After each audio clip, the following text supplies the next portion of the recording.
Welcome back. You're watching Stock Picks. Today we unpack African rainbow minerals, Glencore and Sibanye-Stillwater. And bringing us that analysis is Peter Armitage from Anchor Capital. Peter, always a pleasure. Good afternoon to you. Good afternoon. Thank you so much for being with us this afternoon, Peter. This sector actually is not doing too good on the JSE this afternoon. It just hasn't been a good time overall for our commodities, or our resources counters rather. Yeah, I mean, if you look at the big ones, the Bulletins and the Anglos, they're pretty much in the same price as a year ago. But we've also had the currency weakening a fair bit, so that should have pushed the prices up a bit more. But it's it's kind of a copper. They call Dr. Copper because it's the doctor of the global economy. So it's a good indicator of where things are going. Copper's actually been quite strong, but it's lots of moving parts and resources. People aren't really sure where we are in the cycle. But prices don't look too expensive, and global economic growth looks pretty reasonable. But they're probably fairly priced at the moment in aggregate. With that said, I'm keen to get into some of these stocks today, maybe starting off with Glencore. I think the last I read of Glencore, Peter, there were rumors that they could make a bid for Anglos, but of course, nothing's come from that. Yeah, Glencore have always been known as a very entrepreneurial and quite aggressive company. I think the difference between them and the other big majors like the Bulletins and the Anglos is they've got a much bigger trading side. So they've got the marketing rights to a lot of product around the world and, kind of making a buy and selling margin as opposed to just mining. But they're a big copper player, which makes them quite popular. And then they've got big coal assets as well. If you remember a little while back, they were looking to do some corporate action to unbundle their coal. And that's certainly been a theme. All of these big mining companies are looking to get rid of their dirty minerals and keep the clean ones. And you read their slide presentations, and it's all about how they're in the commodities of the future, which are going to suit electric vehicles, and getting rid of the commodities of the past.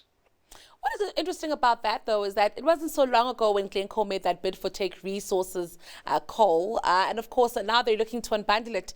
Was that always the plan when they approach Take Resources? Yeah, so I think it's going back, I can't remember exactly, kind of halfway through last year.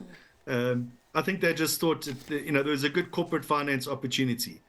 I think they were always going to separate themselves from the ownership of their coal assets. And this was a good way to do it, but also take advantage. These coal companies trade very cheaply. So if they could kind of acquire one along the way before they unbundle it, the logic was that they would create a lot of value for shareholders.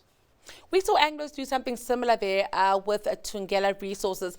When they unbundle it, is that a complete, a divorce, if I may, or is there still some revenue that flows in to the greater group here, Peter?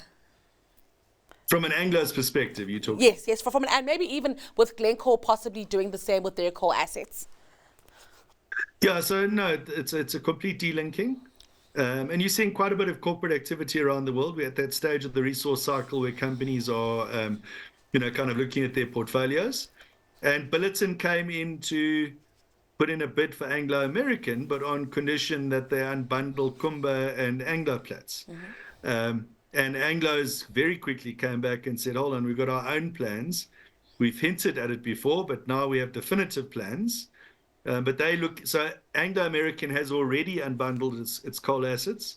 That's what became Thungela, which has been a very interesting share in our market. And they're talking about that it's not unbundling anymore. They call it a demerger, which is a polite term for unbundling, I think.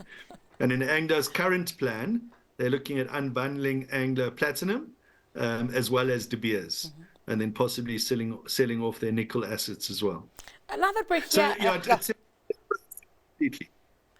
Now that we're here, actually, I'm keen to find out about just De Beers there. I think, Kumba's story is quite clear. If China does well, I think we'll keep doing well with Kumba. The platinum story, I think we'll get into that when we speak about Sibanye. But I'm keen just to get your thoughts on De Beers there. I mean, we know we're not talking about Anglos, but I'm very curious on that one and what could possibly happen with De Beers. Yeah, so I think De Beers could either be sold off or separately listed. It really is, increasingly you're seeing a lot of these big mining companies trying to become more focused and give people exposure to one or two things, and that typically the favored commodities are copper and kind of green energy, um, and De Beers is a kind of luxury goods item. Very different drivers to other commodities. It's a very specialized market. I think a lot of the people who own Anglos are a bit confused by De Beers, whether they want to own it or not. So I think it actually has a better prospect and will have an investor base more aligned to what it represents if it is unbundled. It's a bit of an orphan child in the Anglo American mix, which is, kind of steel making, coal, it's copper, it's platinum, etc. And before we move on from this one, Peter, do you think once Anglos has restructured successfully, Glencore may go back and make a bid, especially for those copper assets that everybody seems to be after? Well, to Billiton there was a big question over whether Billiton were just asking Anglos to get rid of its South African assets, because it talked about platinum and Kumba. Anglos by itself has already said that it's going to get rid of De Beers and Anglo Platinum. So it leaves Anglo with Kumba, and Billiton might well be prepared to come back. You must remember they had to either put up a bid, they call it put up or shut up. So they've now shut up, and they've got to do that for 6 months. So that goes very quickly. So you could well see in 5 months' time Billiton coming back. Anglos by then will be well on the way to being a slimmer, more athletically shaped company without the assets that's dragging it down. And Billiton could come into the picture, and likewise Glencore could too. I think these companies are generating huge cash flows, and I think what's become increasingly obvious is the value of copper assets, and it's become a lot more difficult to develop new mines over the last 5 years. Due to ESG concerns, access to capital, it's become a lot more complex to build something, to get permissions. So the value of mines that are kind of well developed or already developed, I think, has certainly gone up over the course of the last 2 or 3 years. And the Billiton bid for Anglos is evidence that they're thinking exactly like that. Well, that said, I'm keen to move on now to African Rainbow Minerals there. They've actually agreed to buy a 15% stake in a Canadian explorer, Surge Copper. All of it after that Dr. Copper, Peter. Yeah, so, African Rainbow Minerals is a mix of assets. It's basically Patrice Motsepe's resource basket. It's got platinum, it's got ferrous metals, it's got coal, it's got copper. I think everybody is looking for some more copper assets, and I think they are likewise too. Copper is quite small in their mix. But African Rainbow Minerals has, it's tended to trade at a bit of a discount. I think the people who've the naysayers kind of view it as a bit of a hodgepodge of assets, but it has got some good assets. It's got a good management team. If the commodity market is going to kick up and continue, it's quite a nice entry point to get into that company. With that said, like we're saying, many of our resources, companies, miners, they're looking to streamline. Is there an opportunity for ARM to do the same, to possibly become something leaner, more athletic, as you say? Or like you're saying, it is a mixed bag, and it's one of those that has quite a good mix going, and it could be better off in this with this mix, or in this position. Yeah, I think you do want critical mass. So it's quite a debate between critical mass and asset mix. I think Patrice Motsepe has enjoyed having a mix across the spectrum. It's a much, much smaller business than an Anglos and the like, and to attract the attention of foreign investors, you want to be of a certain size. So I think they would probably kind of move towards the side of keeping critical mass and keeping it together. Whereas an Anglos and a Billitons are such big asset bases that, unbundling Anglo Plats or Billitons selling off coal assets, it still leaves it as massive companies. I also want to get your thoughts here on, looking at companies like ARM and their ability even to make to expand, what expansion might look like for an arm, considering the fact that, like you're saying, it's hard to develop new mines. Of course, we've heard of the deals that they've made there with, the surge copper in Canada. But it can also look like if your balance sheet is not overly big and consolidation is not on your cards, then there could be a little bit of a limitation being ex-growth there, Peter. Yeah, I think they're constantly looking for other assets. I think South Africa, it's fairly difficult to buy assets.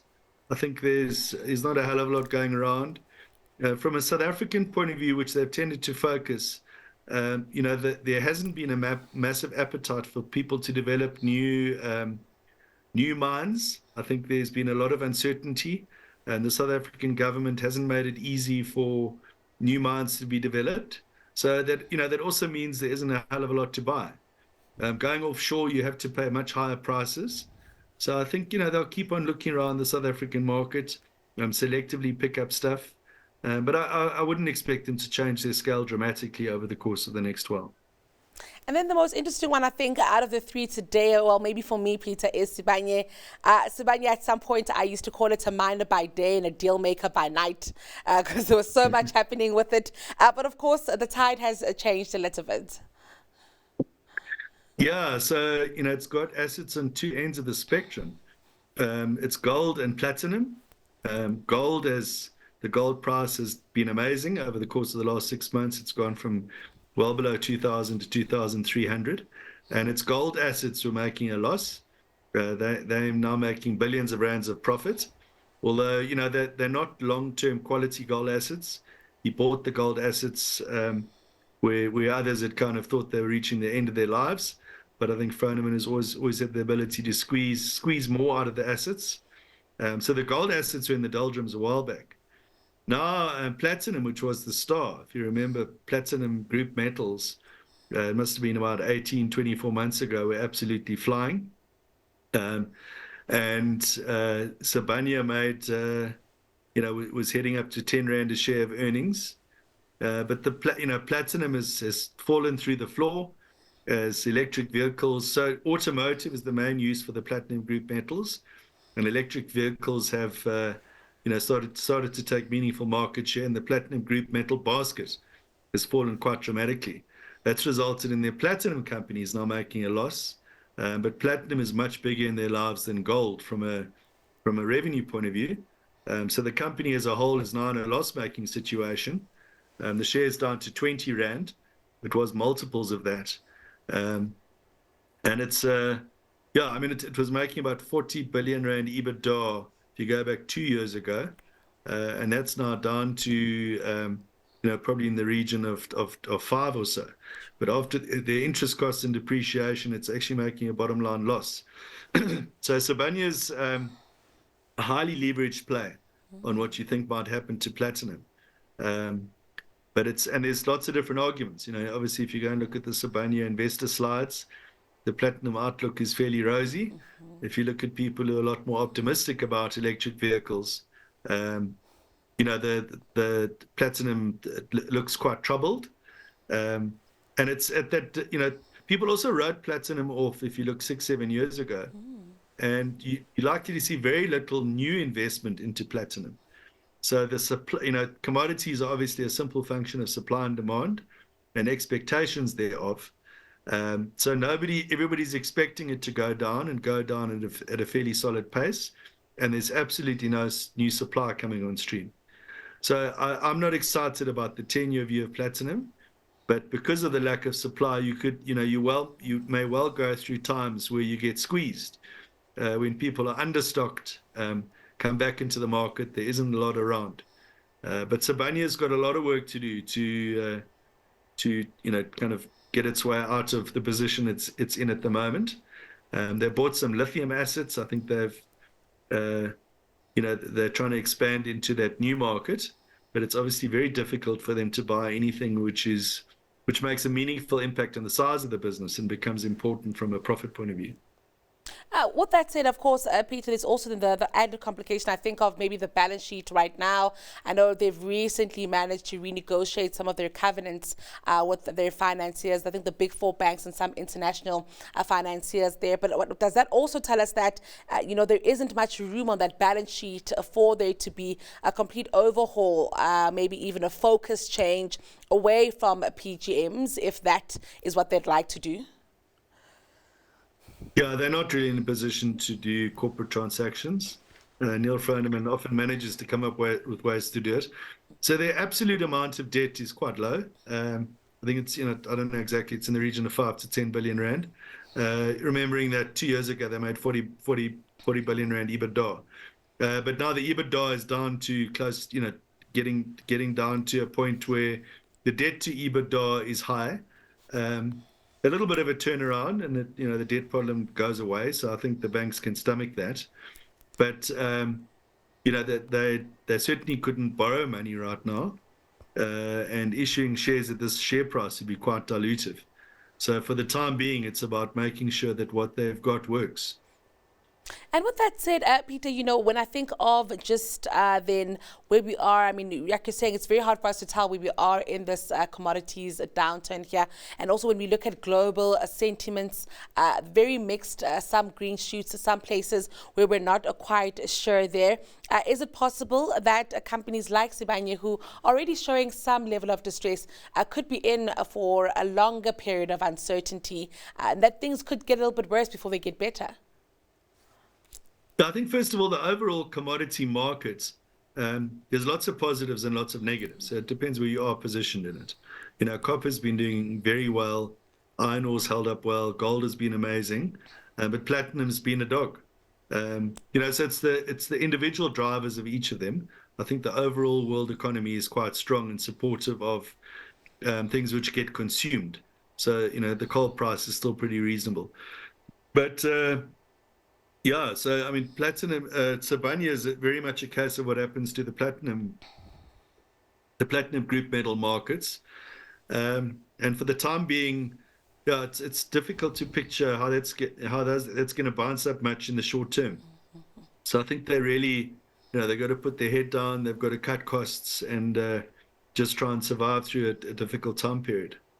That's it. I think very strong leadership there coming out of Sibanye, and that should really help, Peter. It's all we have time for today. Thank you for your time. It's always a pleasure having you on StockPicks. That was Anchor Capital's Peter Armitage.